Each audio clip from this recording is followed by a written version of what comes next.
அன்பு நண்பர்களே, அனைவருக்கும் வணக்கம். இன்னைக்கு நம்ம பார்க்க போகிறதுங்க ரொம்ப முக்கியமான ஒரு சப்ஜெக்ட்டுங்க. என்னென்னா, நம்மளுடைய உணர்வுகள் எப்படி கண்ட்ரோல் பண்ணுறது, அதாவது எதிர்மறை உணர்வுகள் அதை எப்படி கண்ட்ரோல் பண்ணுறது, அதில் குறிப்பாக வந்து குற்ற உணர்வு அப்படின்னு நம்ம ஒரு விஷயங்கள் இருக்குதுங்க.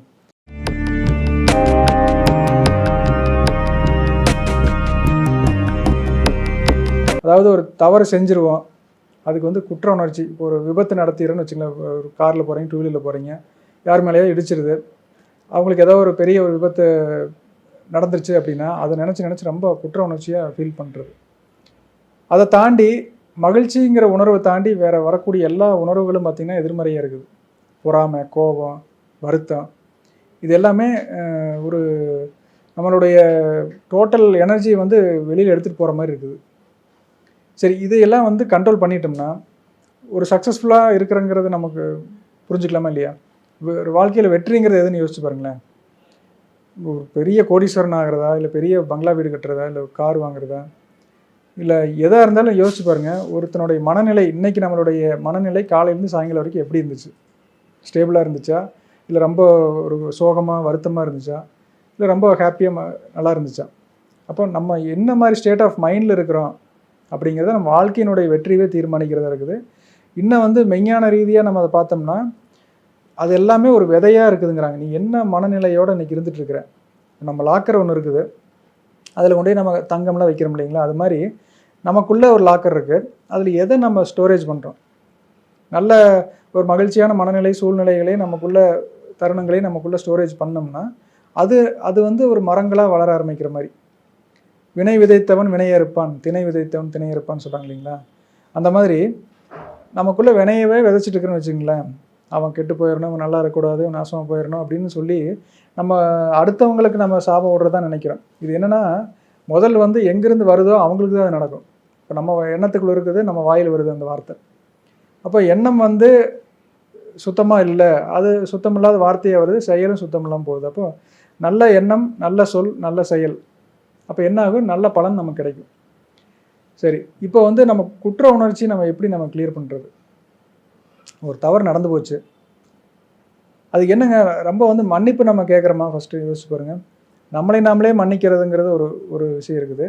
அதே மாதிரி நமக்கு ஒரு குற்றம் செஞ்சிடறாங்க, அவங்கள மன்னிக்கிறது ரொம்ப முக்கியமாக இருக்குது. இந்த ரெண்டையும் செஞ்சிட்டோம்னா அந்த பாஸ்ட்லேருந்து கடந்த காலத்தில் நடந்து நம்மளை ஒரு கொக்கி மாதிரி போட்டு இழுத்துக்குது, அப்படியே பின்னாடி இழுக்குது நம்மளை போட்டுட்டு. அதிலிருந்து ரிலீவ் ஆகி நம்ம ப்ரெசண்ட்டு கொண்டு வர்றது வந்து நம்மளை மன்னிக்கிறது அப்படிங்கிறது.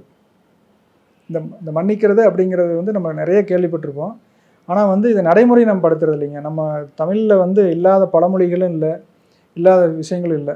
எண்ணம் போல் வாழ்க்கை சொல்லிட்டாங்களா இல்லையா? ஒரே வார்த்தை தான், எண்ணம் போல் வாழ்க்கை. இதை மட்டுமே ஃபாலோ பண்ணோம்னா எல்லாமே சரியாக போயிடும். எண்ணம் தான் எல்லாமே இருக்குது. அப்போ நம்ம என்ன பண்ணுறோம், நம்ம குற்றம் பண்ணிட்டேன் அப்படின்னு சொல்லிட்டு அந்த குற்ற உணர்ச்சியிலேயே நம்ம இருந்துகிட்டே இருக்கிறனால என்ன ஆகுதுன்னா, அதை திரும்ப அந்த குற்றம் செய்கிற மாதிரி ஆயிடுது.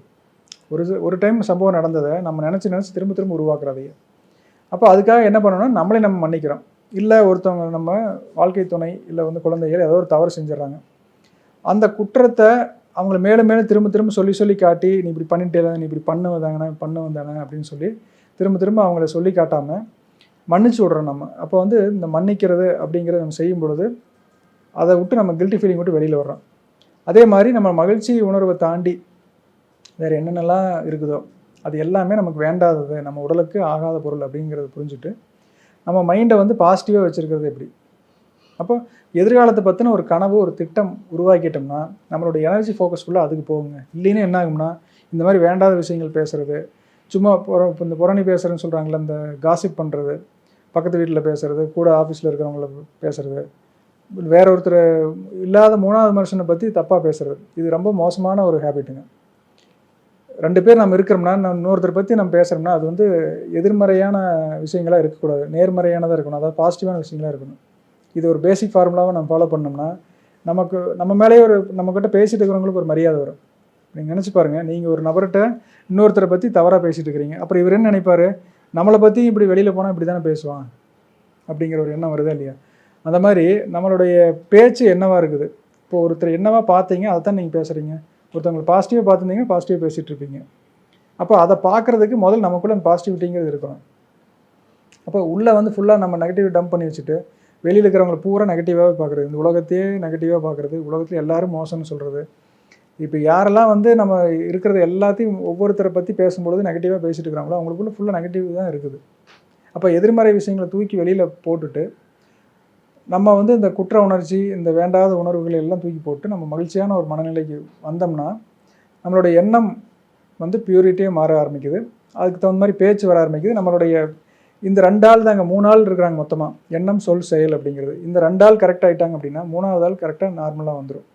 அப்போ எண்ணம் நேர்மறையாக இருந்ததுன்னா சொல்லு நேர்மறையாக இருக்கும், எண்ணமும் சொல்லுன்னு கரெக்டாக இருந்ததுன்னா நம்மளுடைய செயல்பாடுகள் நேர்மறையாக இருக்கும். அப்போ எண்ணம் போல் வாழ்க்கை அப்படிங்கிறத மட்டும் ஞாபகம் வச்சுக்கோங்க. அந்த எண்ணம் வந்து தூய்மையாக இருக்கணும், நெகட்டிவான விஷயங்கள் பேச வேண்டாம். அதே மாதிரி ஒரு தவறுகள் செய்கிறது இயல்பு தான். ஒரு வண்டி ஓட்டி பழகிற விஸ்குன்னு கீழே விழுகிறோம் இல்லைங்களா, ஒரு தவறு செய்கிறது மனித இயல்பாக இருக்குது. அதே மாதிரி அதை மன்னிச்சு விடுறதுங்கிறது வந்து அதான் சொல்கிறாங்களே, மன்னிக்கிறவன் தெய்வ குணம் அப்படின்னு சொல்கிறாங்க. அப்போ நமக்கு தெரிஞ்சோ தெரியாமலோ நம்ம செஞ்ச தவறுகளையும் நம்ம சார்ந்தவர்கள் செஞ்ச தவறுகளையும் மன்னிக்கிறதுங்கிறது ரொம்ப முக்கியமான குணம். அதே மாதிரி எண்ணங்களை தூய்மையாக வச்சுக்கிட்டோம் அப்படின்னா நம்மளுடைய வாழ்க்கை பிரகாசமாக இருக்கும். எண்ணம் போல் வாழ்க்கை அப்படிங்கிறது ஞாபகம் வச்சுக்கோங்க. சரிங்க மக்களே, இதை சார்ந்து நிறையா விஷயங்கள் நிறைய இருக்குது. இதை பற்றி ஃபர்தராக தெரிஞ்சுக்கணும்னா தொடர்ந்து நம்மளுடைய காணொலிகள் எல்லாமே பாருங்கள். இது எல்லாமே ஒரு பிளேலிஸ்ட்டாக ஒரு குரூப்பாக க்ரியேட் பண்ணி யூடியூப் சேனல்லையும் போட்டிருக்கிறாங்க, அதுங்களையும் பாருங்கள். ரகசிய உண்மைகள் சேனலில் இந்த மாதிரி அற்புதமான தகவல்கள் தொடர்ந்து அனுப்பிட்டு இருக்கிறாங்க. நீங்களும் சப்ஸ்கிரைப் பண்ணுங்கள், உங்களுடைய நண்பர்களுக்கு சேனலில் வர வீடியோக்களை பகிர்ந்துக்குங்க. மீண்டும் சந்திப்போம். உங்களுடைய நேரத்திற்கு மிக்க நன்றி.